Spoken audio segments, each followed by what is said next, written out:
দিনকে দিন আরও উত্তপ্ত হয়ে উঠছে মধ্যপ্রাচ্যের পরিস্থিতি।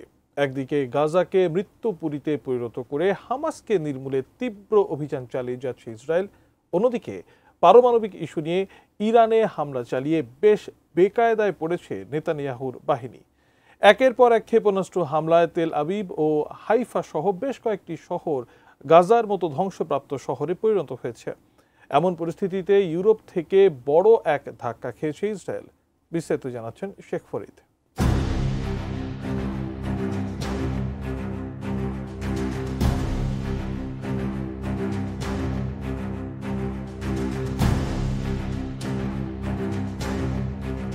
হামাসের হামলার পর থেকেই গাজায় নির্বিচার ও নৃশংস হামলা চালিয়ে যাচ্ছে ইসরায়েল। হামলায় এ পর্যন্ত প্রায় 60,000-এর বেশি ফিলিস্তিনি নিহত হয়েছেন, যাদের বেশিরভাগ শিশু ও নারী। 1948 সালে যেভাবে ফিলিস্তিনিদের উচ্ছেদ করে ইসরায়েল রাষ্ট্র প্রতিষ্ঠা করা হয়েছিল, এবারও ঠিক একই কায়দায় গাজা থেকে বাসিন্দাদের উচ্ছেদের ষড়যন্ত্র শুরু হয়েছে।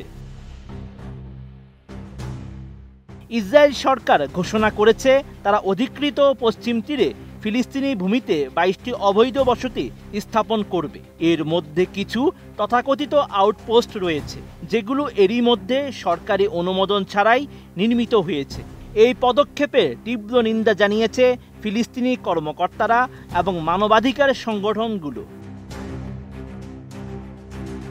জীবনের সব আয়োজন এখানে একসাথে। এমন সিদ্ধান্ত ঘোষণা করেন ইসরায়েলের প্রতিরক্ষা মন্ত্রী ইসরায়েল কাটজ ও অর্থমন্ত্রী বেজালেল স্মোট্রিচ। এ বিষয়ে ইসরায়েলের প্রতিরক্ষা মন্ত্রী জানান, এই পদক্ষেপ জুডিয়া এবং সামারিয়ায় ইসরায়েলের নিয়ন্ত্রণকে শক্তিশালী করবে।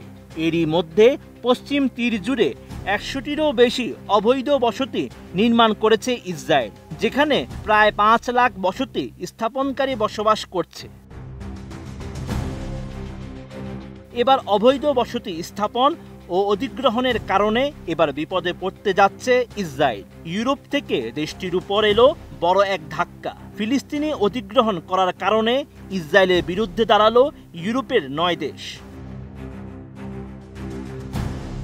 বার্তা সংস্থা রয়টার্স জানায়, ইউরোপীয় কমিশনকে ইসরায়েলের বিরুদ্ধে বাণিজ্য নিষেধাজ্ঞা জারির প্রস্তাব তৈরির আহ্বান জানিয়েছে ইউরোপের এই 9 দেশ। দেশগুলো হলো Belgium, Finland, Ireland, Luxembourg, Poland, Portugal, Slovenia, Spain ও সুইডেন।